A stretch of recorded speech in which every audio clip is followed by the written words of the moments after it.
The Diesel Truck Liberation Act, introduced by a senator out there in Wyoming.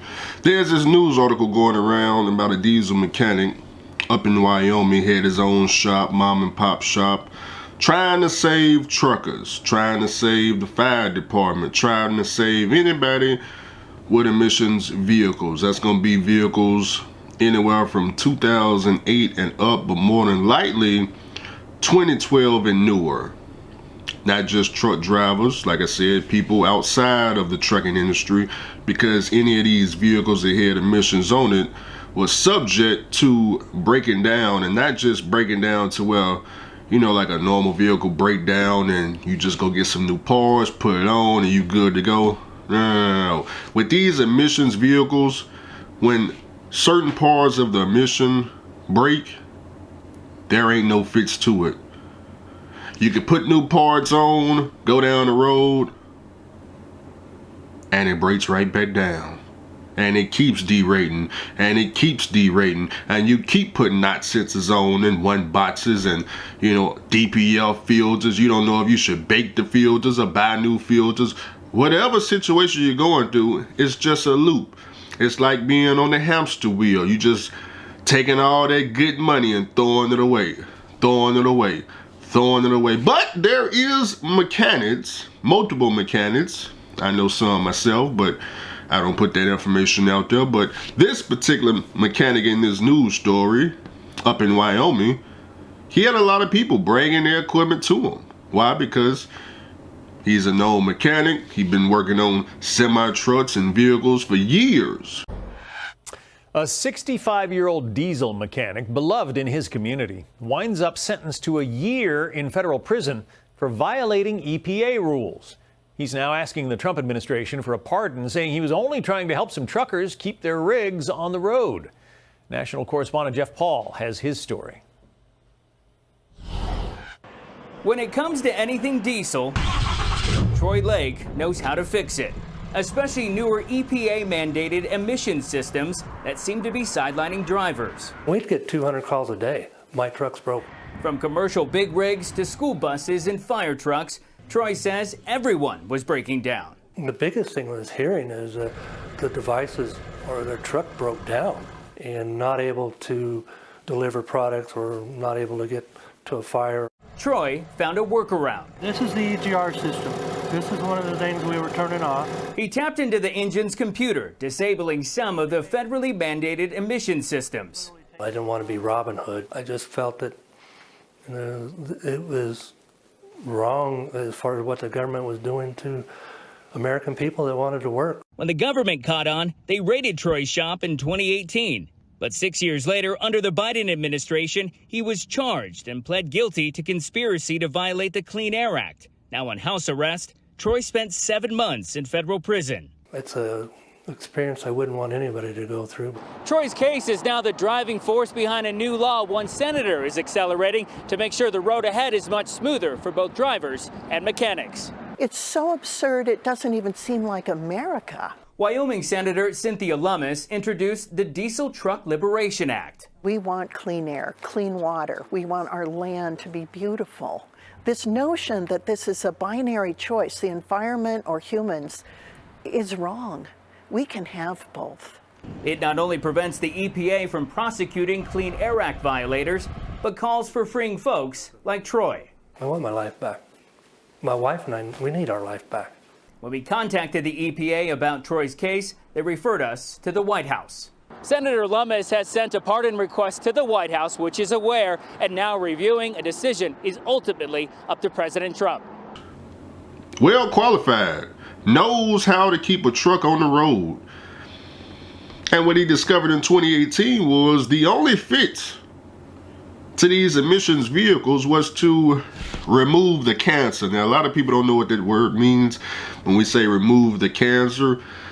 If you got a truck that's 2012 and newer, and since I got a trucking channel, I kind of explain to you guys with these 2012 and newer trucks, you guys got DPF, DEF, and EGR valves on your truck, okay? After about 400 to 500,000 miles, you start to get all the lights on the dashboard start to light up. You get the MIL light, check engine light, all these lights come on, all these emissions lights. Your truck start to derate. You know, you got to go get DPF filters.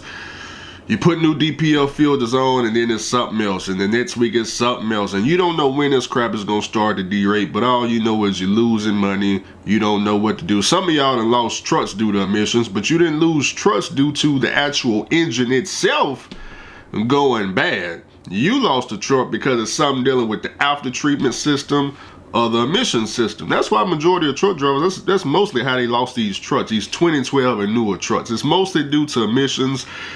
I'm talking about taking truck drivers' money throughout the years. From 2012 to about 2019, when truck drivers, after 2019, they started to get educated, except for the new people that's coming in, that's gonna get sucked into all this emission stuff. But this mechanic here, like I said, he was removing the cancer. The cancer is the emission system. It's just like if a human being gets stage 5 cancer. Once the truck is derated down to 5 miles per hour, you basically have stage 5 cancer. And what he was able to do, he had the proper cure to get rid of the cancer once you hit stage 5. Now, if you go to the hospital and got stage 5 cancer, you probably won't survive. I mean, they may start be talking about some radiation and all that. You may be in trouble. You may be in trouble. But this mechanic, and as well as some other mechanics, they had the cure. You come in with stage 5 cancer, and as long as you had about $1,500 to $3,000, they could 100% guarantee that once they remove the cancer, you will never, and I mean never, ever have to come back ever again for anything dealing with emissions. It's only one problem though. It was against the law for these mechanics to remove these emissions devices off of vehicles. And although if you remove them, more than likely, your truck is gonna do even more miles, less maintenance money out your pocket, more profit in your pocket.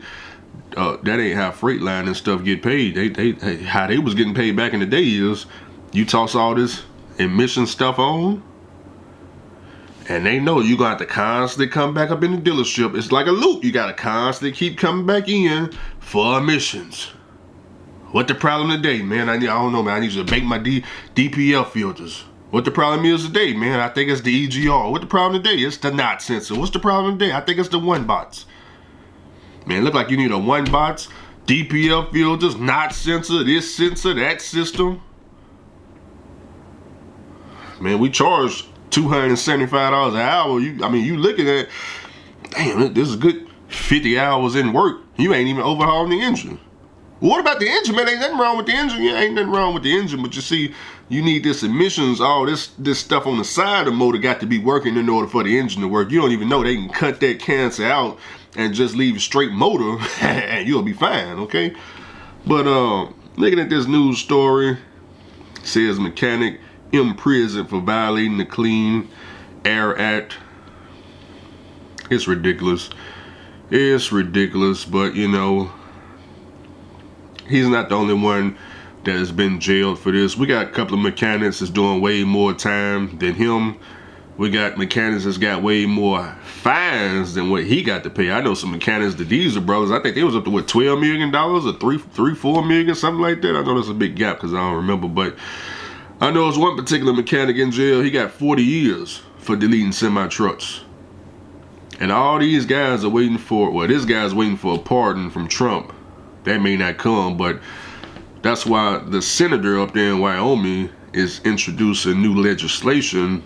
And if that legislation passes the House and the Senate and becomes law, it will automatically pardon all these mechanics. They'll all be released from prison or jail, wherever they at. And they won't get their life back, you know, for the time they served. But they'll be able to, you know, remove emissions in the future and perhaps make a little bit more money if the act passes. Because if the act passes, we'll be able to take all this crap off our trucks and more money for truck drivers. More money for truck drivers. But until this particular act passed, you know, Andrew won't be investing in the no truck with emissions. See, this is why I do 07 and older, because I know about all this. I've been around. I've seen all the money truck drivers dumped into emissions. You know what I learned? Not to buy one. I don't give a damn what age the truck. 2020, 2022, 2024, 2025. I don't want nothing to do with it. Because they all money pits. It's all money pits. Especially after the warranty go up with, okay, now who gonna pay? You got to pay that bill? $275 an hour? Nah, I don't want nothing to do with that. I'm good with just a straight motor. Yeah, I got 97. Need that 12.7 straight motor. It's gonna start and ride every single time. When you derated down to 5 miles per hour, that 12.7 is still gonna be able to go 80, 90, 100 miles an hour while you derated. You don't know what the issue is? Freightliner wants you to do 4 regens at an hour each, 4 hours, $275 an hour. Oh, you need a new 1 box? That 12.7 don't need no 1 box. You know what that 12.7 need? You just turn the key, put it in gear, go on down the road. But y'all get in the comment section and let me know what y'all think about this crazy news article. Mechanic says, I want my life back. I bet he does. I bet he does. Just trying to have his own business.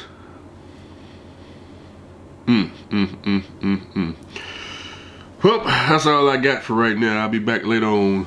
There's plenty of news articles. There's chaos is about to erupt here in the United States. Y'all be safe out there as truck drivers. Y'all make sure y'all pick up some glots before they get rid of them. You know, they trying to discontinue the glots.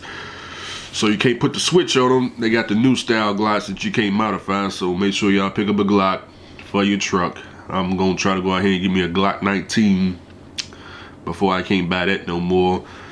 Yeah, make sure you got some weapons in your vehicles. I know some of you carriers talking about you can't hide weapons and all that. I don't care nothing about what Mr. Charlie talking about. Me personally, we stay armed 24 hours in our truck. We don't ask for permission. We don't care who don't like it. Nothing. We don't give a damn. At all. Alright, we out.